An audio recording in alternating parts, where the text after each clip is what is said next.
परिचय बताएंगे आप? जी, मेरा नाम चिंतामणि दास है। मैं ग्राम सुखरी की रहने वाली हूँ और रसोईया संगठन महासंयुक्त संगठन के संभागीय अध्यक्ष हूँ।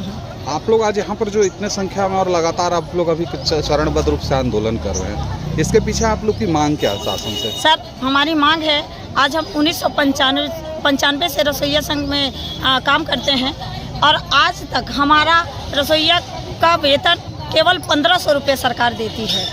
हमको इस अभी के साथ में बहुत उम्मीद थी कि हमारा कुछ जीने खाने लायक का तनख्वाह देगी, लेकिन अभी बजट में हमको केवल भीख के रूप में 10 रुपया दिया गया है। हमारा स्थिति बहुत ख़राब है, ना तो हम अपने बच्चे को पढ़ा लिखा पा रहे हैं, ना उसका अच्छा से भरण पोषण कर पा रहे हैं।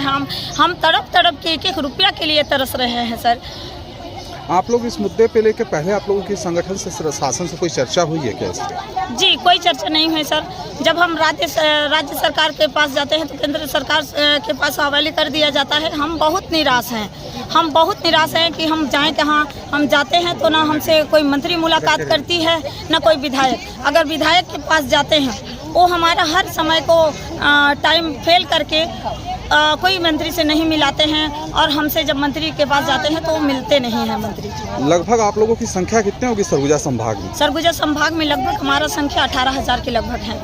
आप लोगों को केंद्र और राज्य के बीच में अलग अलग बार बताया जाता है, और एक आम मतदाता के रूप में भी आने वाले दिन में विधानसभा चुनाव है।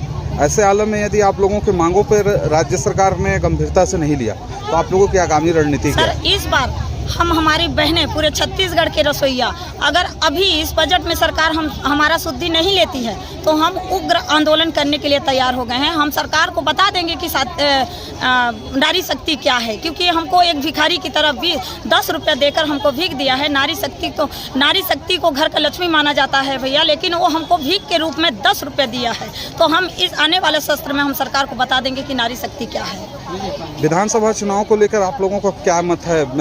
आप लोगों के हिसाब से भूपेश बघेल सही है या विपक्ष की भाजपा?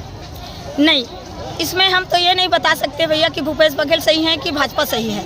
जो हमारे लिए जो काम करेगा, हमारे मांग को जो पूरा करेगा, वो सरकार हमारे लिए सही है। क्योंकि हम एक रुपया के लिए तरस रहे हैं, एक रुपया के लिए रोड में आज आके बैठे हैं, तभी से हमारी सरकार हमारी सुधि नहीं ले रही है, ना कोई हमसे बात कर रही है। स्कूल के जो बच्चों के लिए आप लोग खाना बनाते हैं, उनके लिए जो अभी शासन मध्याह्न भोजन का जो दर निर्धारित किए, कैसा लगता है आप लोगों को कि आपके बच्चे भी वहाँ पर खाना खाते हैं? गुणवत्ता लायक खाना बन पाता है दीदी? जी नहीं, गुणवत्ता वाइज खाना नहीं बन पाता है सर, क्योंकि कहीं मतलब खाना में ऐसा विधिवत नहीं मिलता है, क्योंकि समूह के द्वारा दिया गया है तो उसमें कई प्रकार की कमी होती है। कई जगह पर मैं देखी भी हूँ, हमेशा अगर दाल दिया जाता है तो मसूर का दाल ही दिया जाता है। तो स्कूलों में अभी तो भोजन नहीं बन रहा होगा? जी नहीं, अभी भोजन नहीं बन रहा है।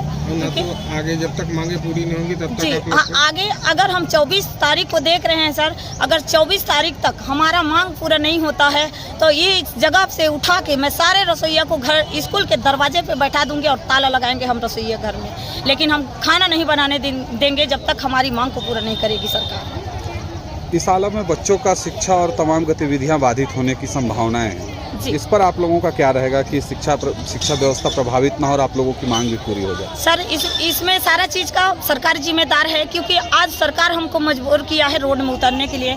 हमें भी दुख लगता है कि हमारे बच्चे स्कूल में पढ़ते हैं, उनको अच्छा से भोजन मिले, हर दिन भोजन मिले, क्योंकि हम मजबूर होकर हम रोड में उतरे हैं। सर, अगर सरकार को ये मतलब ऐसा ना करे हमसे और हमारी मांग को जितना जल्दी हो सके पूरा कर दे तो हम वापस स्कूल में लौट जाएंगे सर, और अच्छा से अपने बच्चे को वहाँ पे भोजन खिलाएंगे।